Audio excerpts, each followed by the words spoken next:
저는 최근에 하나님이 우리나라를 너무도 사랑하신다. 너무너무 사랑하신다는 생각과 우리 민족은 참으로 민주주의를 뜨겁게 사랑하는 나라다는 생각을 했습니다. 왜냐하면 우리나라는 지난 12월 3일 밤 윤석열 대통령이 선포한 계엄령으로 인해서 우리나라 민주주의가 크게 손상을 입고 군부에 짓밟혀서 수많은 사람들이 죽어가고 또 수많은 사람들이 인권 탄압을 당해서 고통을 당할 수밖에 없는 상황이 일어날 수가 있었는데 하나님께서 급하게 갖가지 방법으로 막으시고, 예전에 한번 말씀드렸죠. 만약에 헬기 부대가 원래 작정된 시간에 왔다면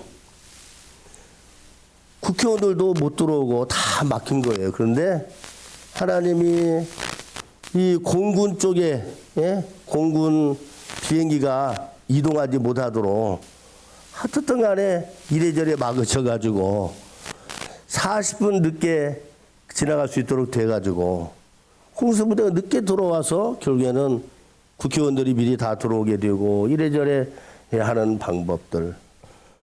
하나님이 갖가지 방법으로 악한 자의 의도를 다 막으시고 거북해 하셔서 비상계엄을 선포한 지 2시간 30분 만에 국회에서 비상계엄 해제 요구 결의안을 국회 본회의에서 가결케 하셨습니다.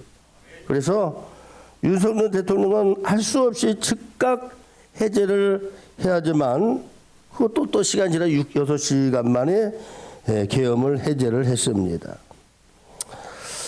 여러분 뿐만 아니라 매일 몇십만 명의 이 시민들이 어제는 자체 추산 200만 명이 여러분 윤석열 대통령 탄핵을 바라며 국회 앞에서 이 평화 시위를 하더니 드디어 어제 국회에서 대통령 탄핵이 결정이 되었습니다.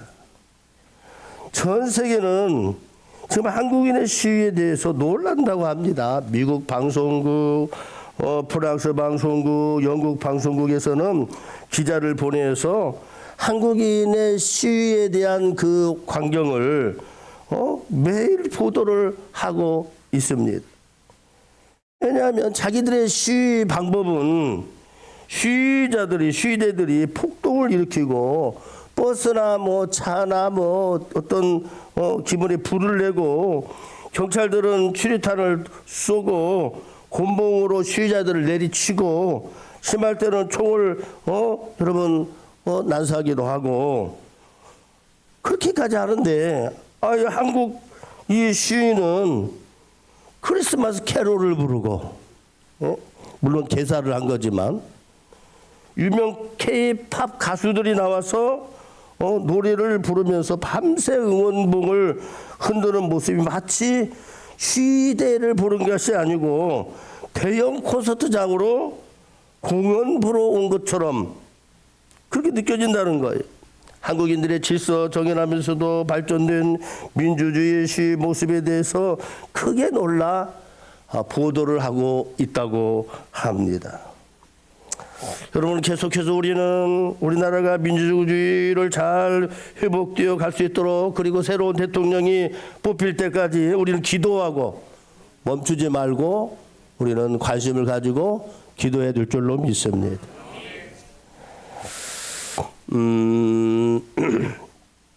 저와 여러분의 삶 가운데 질문의 한 가지는 나는 왜 세상에 왔을까? 여러분 세상에 왜 왔습니까? 라고 하는 것입니다. 일생을 두고 가슴속에 떠나지 않는 질문이 바로 이 질문입니다. 나 자신이 세상에 오는 것을 막지 못하고 그냥 태어났으니까 의도된 목적은 없었다고 할 수가 있습니다.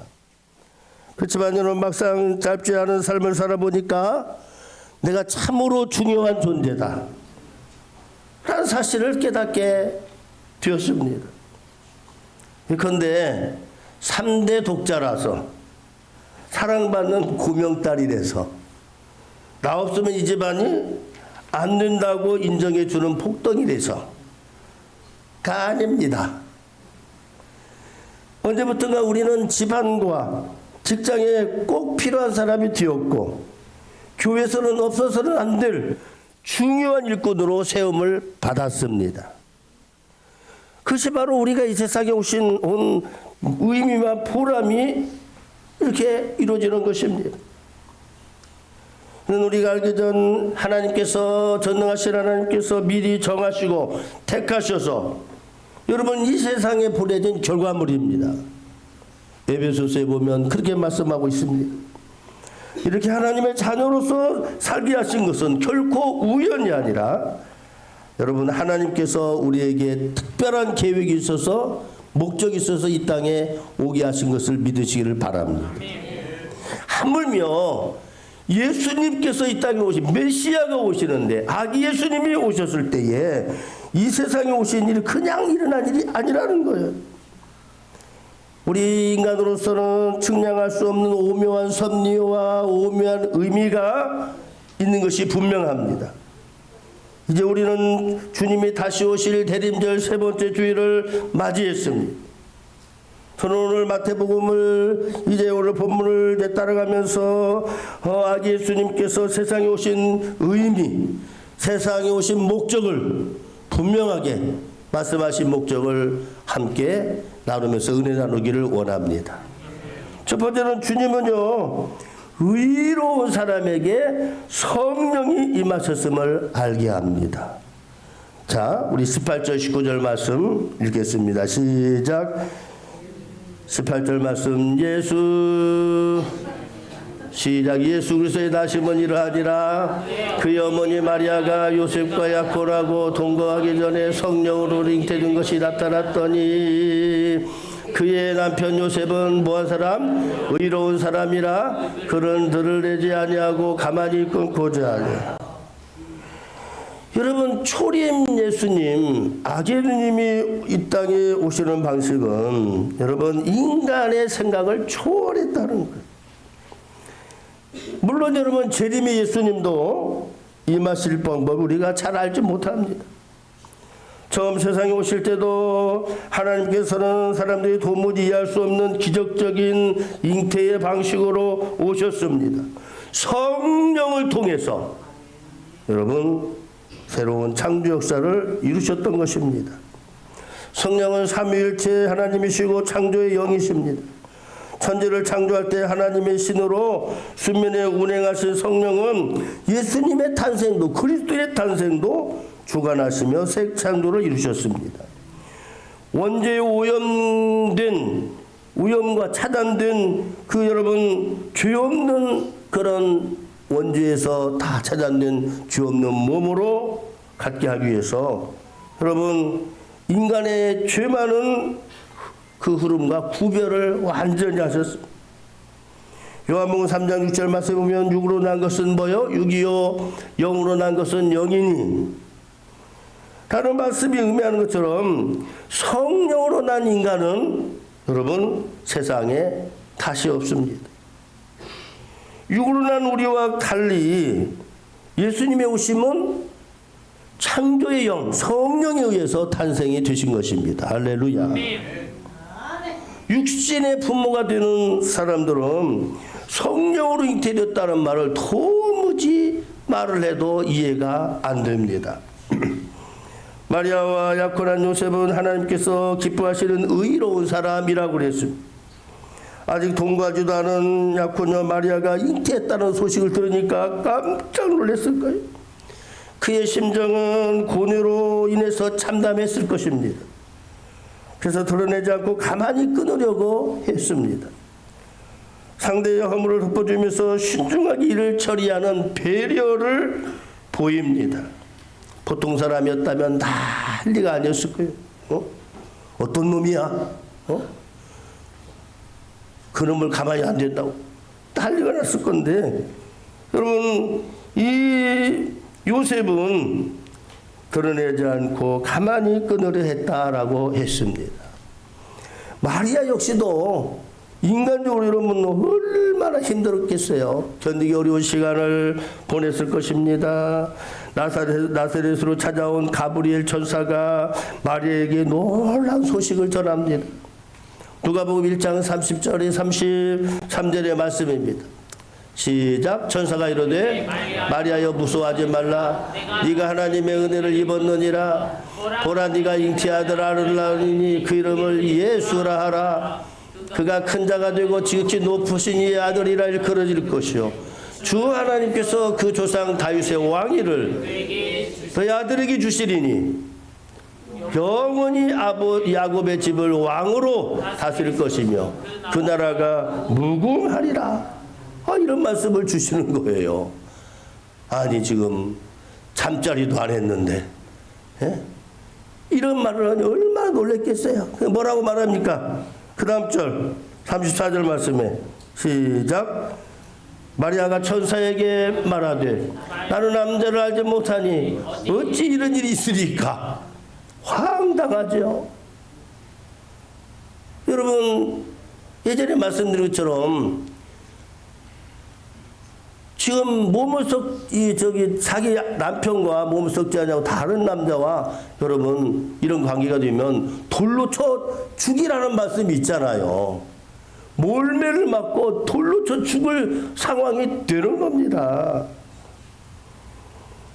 그러나 여러분 그렇기 때문에 순결한 여성이 그로 인해 갖가지 소문에 시달릴 것을 생각하면 천사에게 항변해도 여러분 지나치지 않는 일인 것입니다.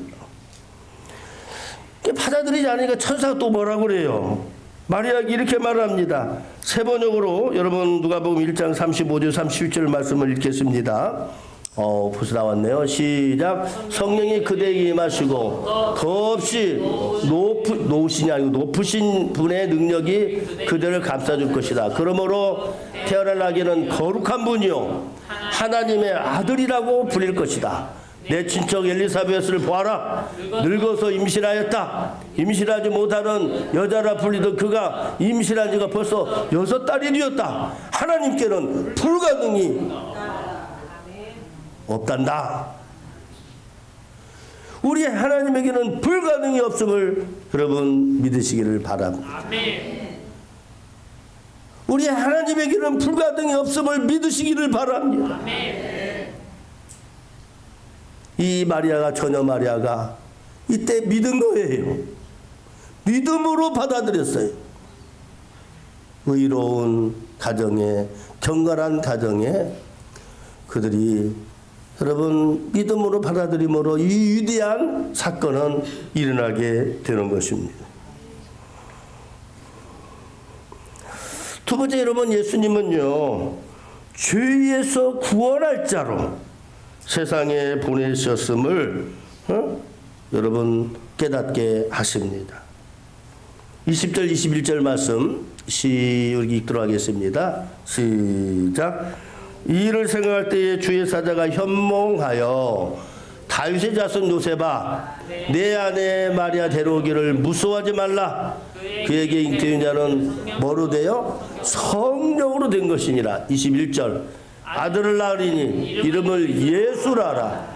이는 그가 자기 백성을 그들의 죄에서 구원할 자이심이니라. 그 성령으로 잉태되어 낳을 그 아이가 이렇게 여러분 너무너무 큰 사명을 가지고 온다는, 그가 자기 백성을 그들의 죄에서 구원할 자. 여러분 세상의 모든 인간들의 죄를 구원할 그분이 여러분 예수라고 하는 거예요. 하나님의 아들이신 그리스도는 인간을 죄에서 구원할 사명을 가지고 예수라는 이름으로 세상에 오셨습니다.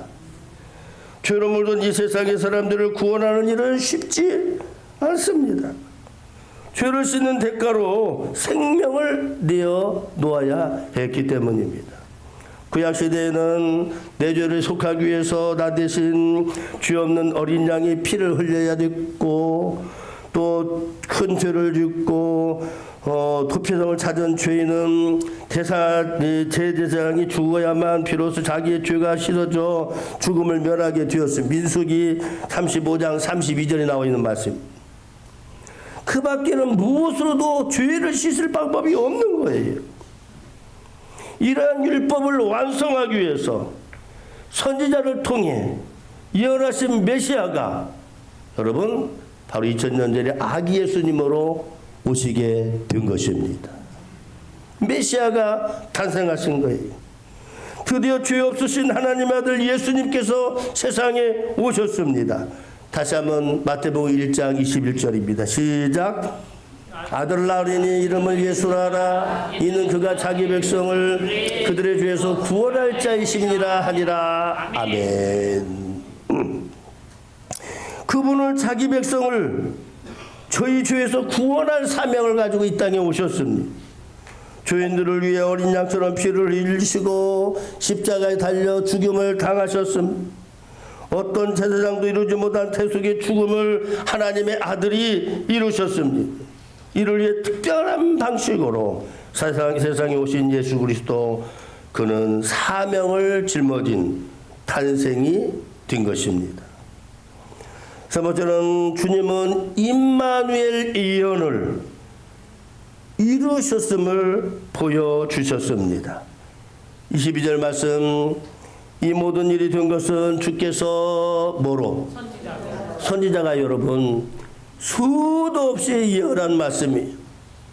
여러분 성경을 다 연구하다 보면 이미 창세기 3장 15절부터 창세기 3장 15절 그래서 예수님의 오심에 대한 약속이 나오는데, 그래서 여러분 원시복음이라고 그래요. 원시복음.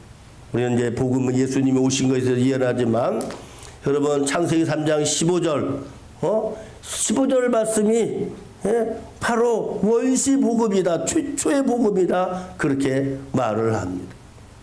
창세기부터 시작해가지고 여러분 수도 없이 많은 여러분 그런 선지자를 통해서 여러분 이렇게 예수님이 예언되었고 메시아가 예언되었고 그리고 그분이 아기 예수님으로 탄생하신 줄로 믿으시기를 바랍니다. 예수님의 탄생은 구약시대에 특별히 이사야 선지자를 통해서 예언된 말씀의 성취였습니다. 이사야서 7장 14절 말씀에 보면은 시작. 요한복음 이사야서 7장 14절 말씀. 자, 제가 읽도록 하겠습니다. 그러므로 주께서 친히 징조를 너에게 주실 것이라.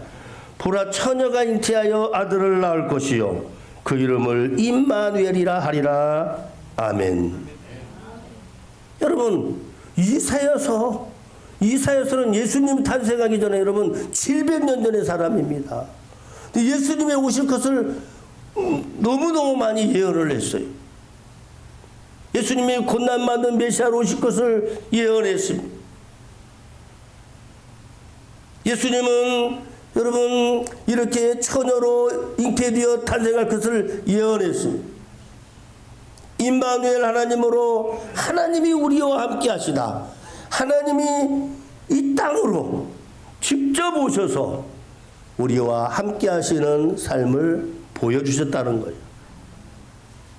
그 임마누엘 하나님은 오늘 또 우리와 함께 이 예배와 함께 여러분의 삶과 함께 여러분의 가정과 함께 하시는 것을 믿으시기를 바라요.